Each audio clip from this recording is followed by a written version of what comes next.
আমাদের বক্তব্যগুলা ব্যাপকভাবে যাতে প্রচারিত হয় মিডিয়াতে বা সরকারের কাছে, আমরা যে এই যে লক্ষ লক্ষ মানুষ আজকে তারা ফ্যামিলি নিঃস্ব অসহায়, তাদের ছেলে মেয়ে না খায় আছে, এই অবস্থা থেকে মুক্তির জন্য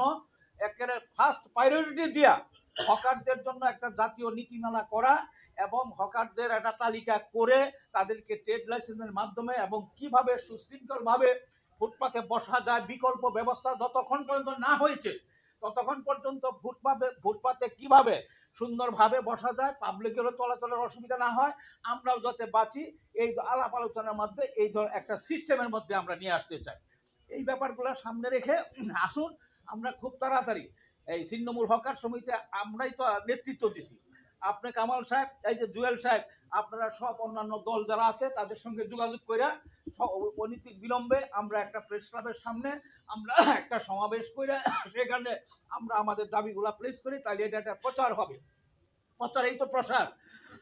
তাহলে সরকারও হবে যে না, হকারের দাবিটা যৌক্তিক এবং তারা ইউনাইটেড, শুনেন শক্তিরে সবাই ভয় পায়, ওটা একটু থাকতে হবে যে আমরা তো ভাইসা আসি নাই, আমরা বাংলাদেশের নাগরিক, আমাদের সেই নাগরিক গণতান্ত্রিক যে অধিকার এটা কেউ কেড়ে নিবে, নেভার বি সো, এটা আমরা হতে দিতে পারি না। সেই লক্ষ্যে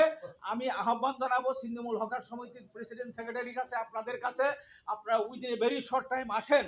যে আমি চাই যে আমরা সবাই মিলে প্রেস ক্লাবের সামনে একটা সমাবেশ করে আমাদের যে বক্তব্য, জাতীয় হকার নীতিমালা প্রণয়ন, বিকল্প ব্যবস্থা না করে কোনো হকার উচ্ছেদ করা যাবে না, এবং রাজপথে কিভাবে আমরা শৃঙ্খলার সঙ্গে বসতে পারি সেটা আলাপ আলোচনার মাধ্যমে আমরা এটা করতে চাই, এবং এটা না করা পর্যন্ত কোনো অবস্থাতেই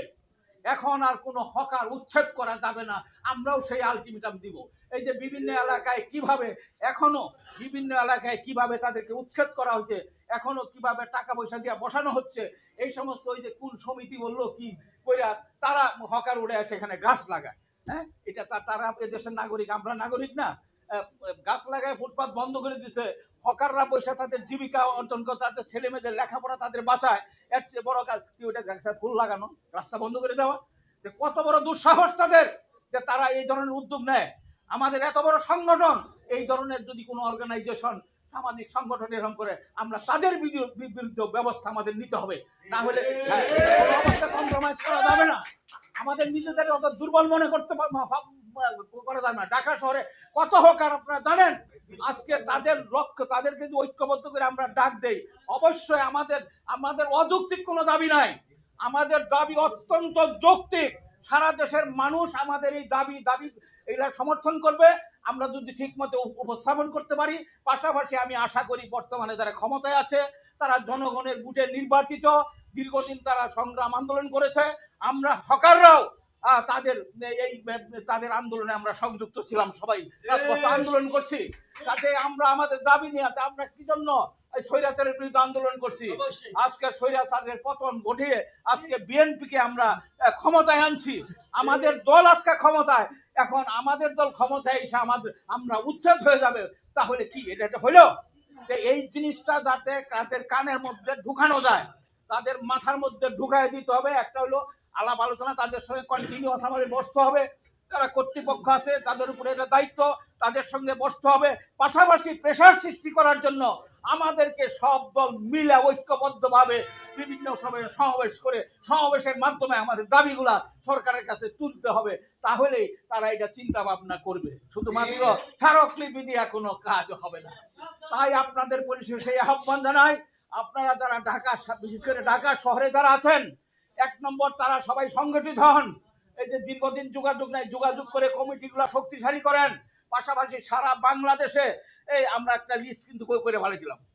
এইভাবে একটা লিস্ট করা শুরু করেন যে আসলে কত হকার ঢাকা সহ সারা বাংলাদেশে কত হকার আছে, ছিন্নমূল হকার সমিতির পক্ষ থেকে উদ্যোগ নেওয়া এই লিস্টটা চলেন আমরা করে ফেলাই, এইভাবে করে আমরা সামনের দিকে এগিয়ে যাই, এবং প্রোগ্রাম ছাড়া কিন্তু সংগঠন শক্তিশালী হয় না,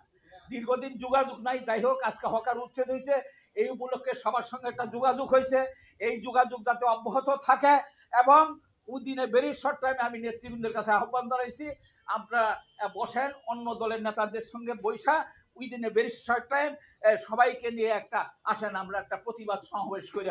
আমরা সার্কুলে দিছি ভালো কথা, এরপরেও সবাইকে নিয়ে আমরা আমাদের যে দাবিগুলা এটা আমরা তুলে ধরি। এই লক্ষ্যে আপনারা সবাই তৈরি হন, প্রস্তুত হন, এই আহ্বান জানিয়ে আমি সবাইকে ধন্যবাদ দিয়ে আমার সংক্ষিপ্ত বক্তব্য এখানেই শেষ করছি। সবাই